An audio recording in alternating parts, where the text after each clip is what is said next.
तो परीक्षित ने कलियुग को रहने के लिए 4 कमरे दिए हैं। ये 4 कमरे कहां कहां हैं? पहला कमरा दिया द्यूतम यानी जुआ। जहां पर जुआ खेली जाती है वहां पर भयंकर कलियुग का निवास। और आज तक आप लोगों ने कभी सुना है कि जुआ खेलने वाला महान धर्मात्मा है? कभी सुने हैं? जुआ खेलने वाले का कल्याण हो गया है? कभी सुने हैं? जुआ खेलने वाले का केवल विनाश नहीं मेरी मां, महाविनाश हो जाता है। अब बताइए, अगर जुआ नहीं होता धरती पर तो महाभारत जैसी युद्ध होती? जुआ ही इसका कारण बना। मान लो जुआ नहीं होता तो द्रौपदी की लाज लूटती, जुआ ही इसका कारण बना।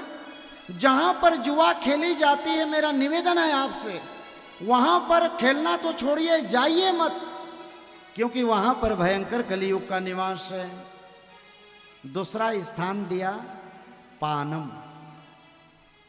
जो मदिरा पान करने वाले हैं वो हो जाइए सावधान, क्योंकि जीवन में कभी भी मदिरा पान करने वाले का कल्याण नहीं होता। हमारे यजमानों में से भी कुछ बैठे हैं मदिरा पान वाले, 4 दिखाई दे रहे हैं आप यजमानों में। चारों में से कोई पीता है? अब मजा आया है मुझे। जीवन के इतिहास में कभी सुने हैं कि मदिरा पान करने वाले का कल्याण हुआ है?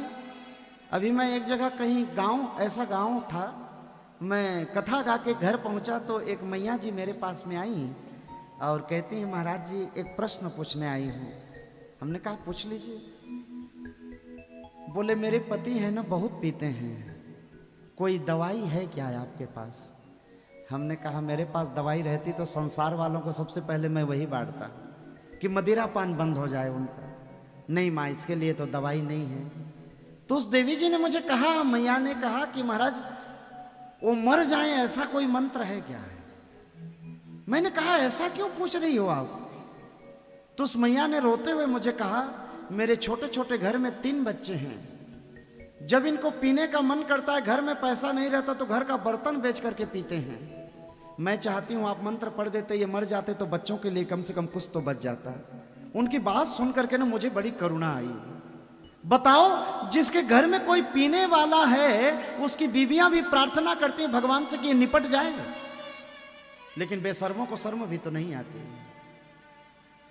कोई पी करके आता है तो कोई उसकी आरती उतारते हैं, कोई सम्मान करता है उसका। जिस रस को आप लोग पी रहे हैं ना, जहर पी रहे हैं, जहर। जिस दिन दोनों किडनी फेल हो जाएगी ना, उस दिन एहसास होगा आपको। अभी बात एहसास नहीं होगा, अभी तो मजाक लग रहा है। स्पष्ट लिखा तो है भाई बोतल के ऊपर में, क्यों नहीं देखते हो उसे? Injuries to health. और कहते हैं मैं पढ़ा लिखा हूं। क्या पढ़े लिखे हो? पढ़े लिखे बेवकूफों का काम है। और जिस रस से महाराज ये बनती है, महुए के रस से ये मदिरा, आप कभी महुए के वृक्ष को देखें हैं ठीक से? जिस समय उस वृक्ष से महुआ झड़ती है, आप ध्यान लगा करके देखना टिकेन भैया, महुए के वृक्ष में ज्यादा पत्ते नहीं हुआ करते उस समय। वो क्या संकेत कर रही है जानते हैं? कहते हैं वो पीने वालों मेरी ओर देखो, मेरे शरीर से जब महुआ निकल रही है तो मैं तो निर्वस्त्र हो ही रही हूं, मेरे रस को पीने वाला कितना नंगा होगा रे। नंगे आदमी का काम है शराब पीना, समझदार आदमी कभी पिएगा? अरे स्वयं की धन खर्चा कर रहे हो और दूसरे के मुंह से गाली सुन रहे हो, अच्छा लगता है? लेकिन क्या कहें किसी को। प्रयास करें कि इस कथा में आपका जीवन सुधर जाए, ये कथा सुनकर के कम से कम सुधर जाएं। और नरक में भीड़ लगाने का ठेका ले रखा है तो मनोज महाराज भी क्या कर सकता है? लेकिन ऐसा नहीं है 7 दिनों तक मैं गाली देते रहूंगा। ये रमेश भैया ना मुझे बार बार कहते हैं गाली मत देना। मैंने कहा क्यों? मैंने कहा किसी दिन किसी शराबी ने आपके ऊपर प्रहार कर दिया तो? बोले कर दे तो कर दे, मेरा चिल्लाना सार्थक हो रहा है भैया। आपके सामने प्रमाण देखिए ना। उड़ीसा में मैं कथा गा रहा था, 11 जोड़ी यजमान बने बैठे थे, समिति कथा करा रही थी, और दूसरी बार मुझे उन्होंने कथा पे बुलाया, शायद अच्छी लगी होगी उनको। मैंने कहा देखिए, कथा सुनकर के ऐसा प्रभाव पड़ा, आखिरी दिवस जब हुई तो महाराज 11 की 11 खड़े हो रहे हैं मेरे सामने। मैंने कहा क्यों खड़े हो गए कथा में? कहते हैं गुरुजी संकल्प करा लीजिए। बोले किस चीज का? बोले गुरुजी राक्षस हैं हम लोग, बिना मदिरा का जीवन नहीं चल रहा है, लेकिन आज की आपकी कथा को सुनकर के हमें लगा कि शराब पीना कितना हानिकारक है मनुष्य के लिए। धर्म की दृष्टि से और वैज्ञानिक दृष्टि से दोनों ही तरह से आज के बाद हम संकल्प कर रहे हैं कि आज के बाद शराब को हाथ नहीं लगाएंगे। मैंने कहा मेरा कथा कहना सार्थक हो गया, मेरा कथा चिल्लाना सार्थक हो गया, और जहां जहां मैं कथा कर रहा हूं सार्थक हो रही है। और मुझे इस बात का अभिमान भी है कि लोग मेरी कथा को सुन करके सुधर भी रहे हैं, और यहां भी कुलबा में सुधार के ही जाऊंगा। जब मैं घर से निकलता हूं तो संकल्प लेके निकलता हूं कि एक व्यक्ति सुधरेगा, एक व्यक्ति सुधरेगा, लेकिन सुधरेगा। और मैंने तो कल घोषणा कर दी है, सुधार के जाएंगे भैया। आहा, दूसरा स्थान दे दिया पानम, तीसरा स्थान दिया स्त्रिय। जहां पराई स्त्री पर कुदृष्टि है वहां कलियुग का निवास है। अरे पर स्त्री पैनी छुरी, अरे लगो नता को अंग, रावण जैसा मिट गया पर नारी के संग।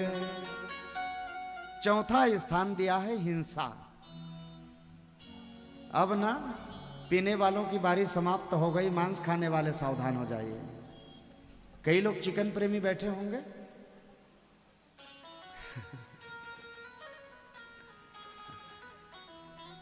जहां पर किसी जीव को मारा जाता है, उसके मांस को खाया जाता है, वहां पर भी भयंकर कलियुग का निवास। चलो आज भर ना मांस खाने वालों को छोड़ता हूं, आज गाली नहीं दूंगा, कल गाली दूंगा। जब इसकी चर्चा फिर करेंगे कथा में, क्योंकि मैं नहीं करूंगा, कथा बताएगी कि कथा क्या प्रसंग लेके आ रही है। चौथा स्थान दे दिया है महाराज हिंसा। ये 4 स्थान सुने तो कलियुग ने कहा महाराज ये चारों तो गंदे हैं, कोई अच्छा बता दीजिए। तो परीक्षित को पता नहीं क्या सूझा, जाते जाते कह दिया जाओ आज से सोने में तुम्हारा निवास रहेगा। सोने का नाम सुना तो गदगद हो गया। कई लोग प्रश्न करने आते हैं गुरुजी सोना खरीदना बंद कर दें। आजकल तो हॉलमार्का वाला आ रहा है। सरकार ने ऐसी नियम बना दी है कि आज जो मुहर लगी हुई है सोना खरीदोगे, मान लो 52,000 में खरीदी है तो 6 साल बाद भी 52,000 का ही बनेगा, ठगाने का कोई चांस नहीं। तो सोना खरीदना बंद कर दें। बोले ना, गीता खोल करके आप पढ़ेंगे तो स्पष्ट लिखा है धातु नाम अस्मि कांचनम, धातुओं में जो सोना है उसमें मैं रहता हूं। लेकिन किस सोना में? जो धर्म से कमाई गई संपत्ति, उससे सोना खरीदोगे तो मेरे परमात्मा कृष्ण निवास करेंगे। लेकिन गलत तरीके से कमाई गई संपत्ति से सोना खरीदोगे तो कृष्ण नहीं, वहां पर कलियुग विराजमान हो जाएगा और आपके घर में उसी सोना के खातिर कलह चालू हो जाएगा। आप भगवान कृष्ण को लाना चाहते हैं कि कलह को लाना चाहते हैं, आपके ऊपर निर्भर करता है।